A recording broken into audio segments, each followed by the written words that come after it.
Since October last year, he hasn't given. Diba? So October, November, December, January. So came January, I had it. My family was like, nope, don't tolerate that shit. If he doesn't give anything, then no lily. That's simple. So that's when I called them out and I think they panic. Eh. Well, nothing man.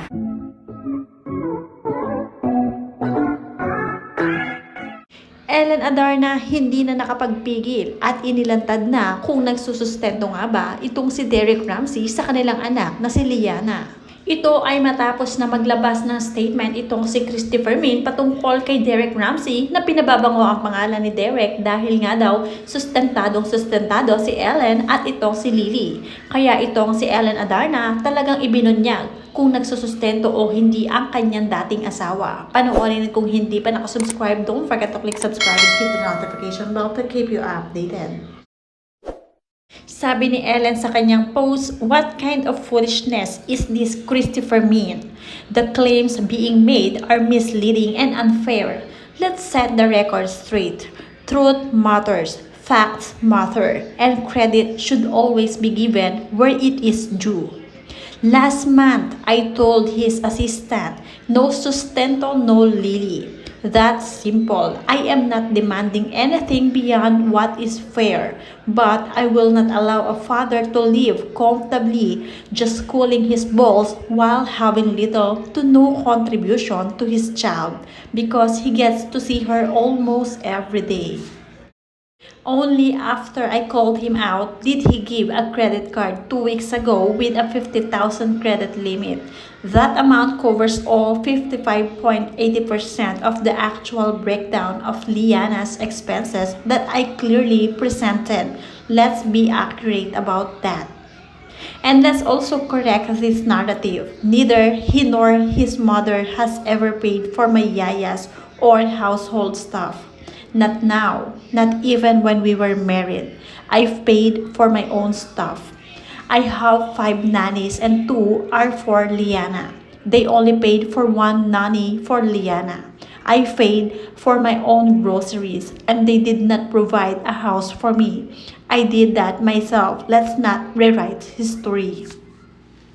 So please, let's stop being delusional and stop branding someone as a good provider when the numbers and reality say otherwise. A real provider doesn't wait to be called out. He gives willingly. He takes initiative. He doesn't rely on words, flexing, or public image. That's it. At yung mga fans lang niya. When you're so delulu, and then you're so used to lying, you start to believe in your own lies. So, diba? Kung quiet na lang unta siya, hindi ta ma-trigger din di mangangkon, di magpaka-feeling na dato kayo siya, di ba ma-trigger kayo makatingog ta Piragaba din ta. You're a deep thinker. You analyze, you do your research, and you think. Forgiveness is only for the people who deserve it and who ask for it and really change. But I'm not Mother Teresa, bye. I'm not there yet.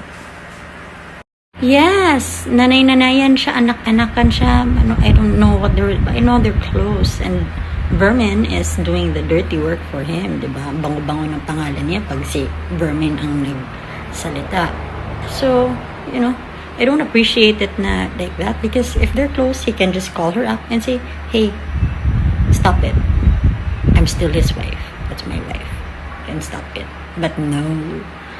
So, it's like smear campaigns. He's asking people to do the dirty work for him, and it's such a pathetic, bitchy move. It's at least have the balls to do it yourself. Man up. Since October last year, he hasn't given. Diba? So October, November, December, January. So came January, I had it. My family was like, nope, don't tolerate that shit. If he doesn't give anything, then no lily. That's simple. So that's when I called them out and I think they panic. Well, nothing man. So there. But 2 weeks ago, less than 2 weeks ago, the credit card arrived.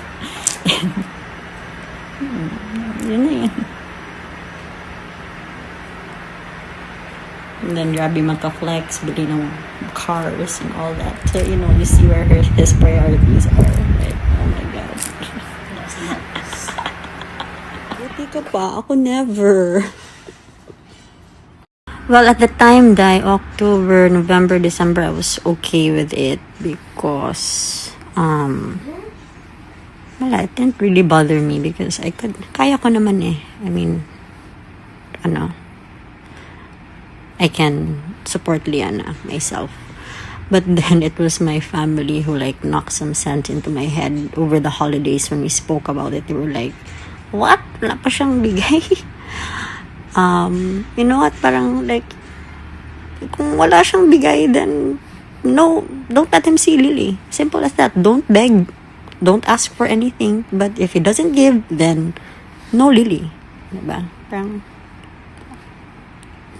ano kasi na swerte? Tama lang naman. So there, when I told them January na, yun na yung rules ko. Kung hindi kayo magbigay, then walang Lily. So, yun, dumating yung credit card 2 weeks ago. In fairness talaga kay JL Deque, wala akong masabi. Hindi na kailangan, you know, pagsabihan.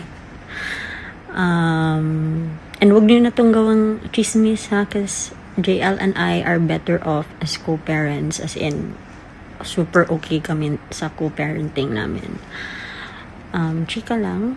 So, when he found out that we moved houses, of course, Elias, anak niya kasama. You know what? He offered, like, Len, kung ano man kailangan niyo, just let me know, baka makatulong kami. Diba? Ay, nagkusa. No. So, there, you know, iba talaga ang taong ganyan. Yung kusa and, how is it? In fairness talaga kay JL Deque, wala akong masabi. Hindi na kailangan, you know, pagsabihan. And wag niyo na itong gawang chismis ha, kasi JL and I are better off as co-parents, as in, super okay kami sa co-parenting namin. Chika lang. So, when he found out that we moved houses, of course, Elias, anak niya kasama. You know what? He offered, like, Len, kung ano man kailangan niyo, just let me know, baka makatulong kami. Diba? Ay, nagkusa. No. So, there, you know, iba talaga ang taong ganyan. Yung kusa and, how is it?